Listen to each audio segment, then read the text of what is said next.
পাকিস্তান এম্বাসির পক্ষ থেকে আমাদেরকে অফিসিয়ালি পার্টি আকারে দাওয়াত দেওয়া হয়েছিল।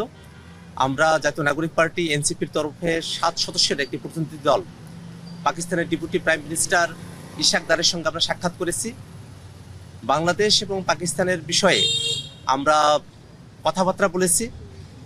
আমরা বাংলাদেশের জনগণের যে পারসেপশন সেটা তাদের কাছে উপস্থাপন করার চেষ্টা করেছি।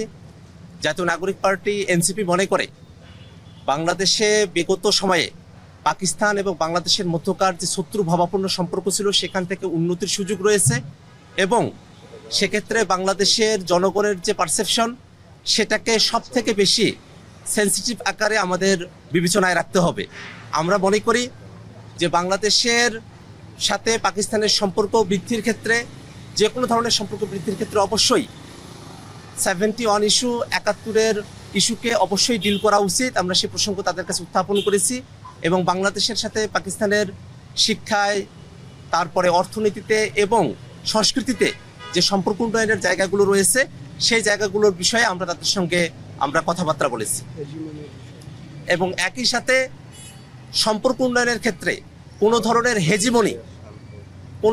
হেজিমনি যাতে কাউকে প্রভাবিত না করে, কোনো ধরনের বিগ ব্রাদার সুলভ যে আচরণ সেটা গোটা দক্ষিণ এশিয়া নিয়ে আমাদের যে চিন্তা যে গোটা দক্ষিণ এশিয়ায় আমরা যেসব প্রতিবেশী দেশগুলো রয়েছি তাদের মধ্যকার সম্পর্ক হবে ভ্রাতৃত্বের এবং তাদের মধ্যে কোনো ধরনের হেজিমনি, কোনো ধরনের আগ্রাসন, কোনো ধরনের আধিপত্যবাদী মানসিকতা থাকবে না। সেই বিষয়গুলো নিয়ে আমরা পারস্পরিক কথাবার্তা বলেছি।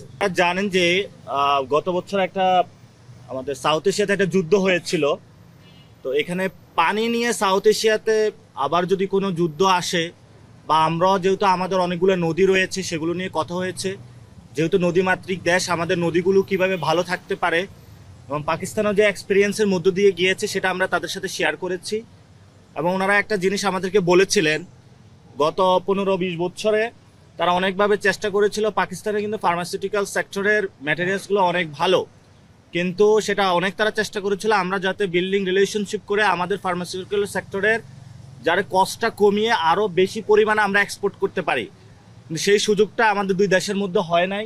এগুলো নিয়ে কথা বলেছিলাম।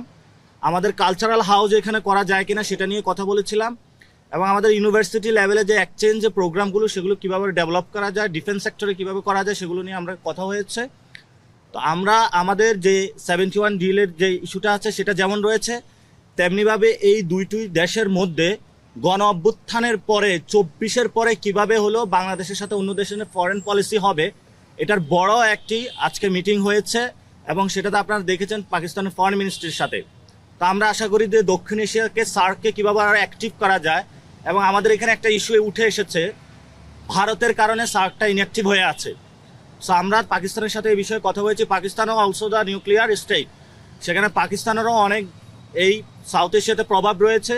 কিভাবে সার্ককে অ্যাক্টিভ করা যায়, অর্থনৈতিক জায়গায় আমরা কিভাবে প্রসপেরিটি নিয়ে আসতে পারি সে বিষয়ে কথা হয়েছে। আমরা তাদেরকে বলেছি 71 ইস্যুটা দ্রুত সলভ করা উচিত। তারা বলেছে তারা এটাতে অগ্রগামী এবং দে আর রেডি টু ডু ইট।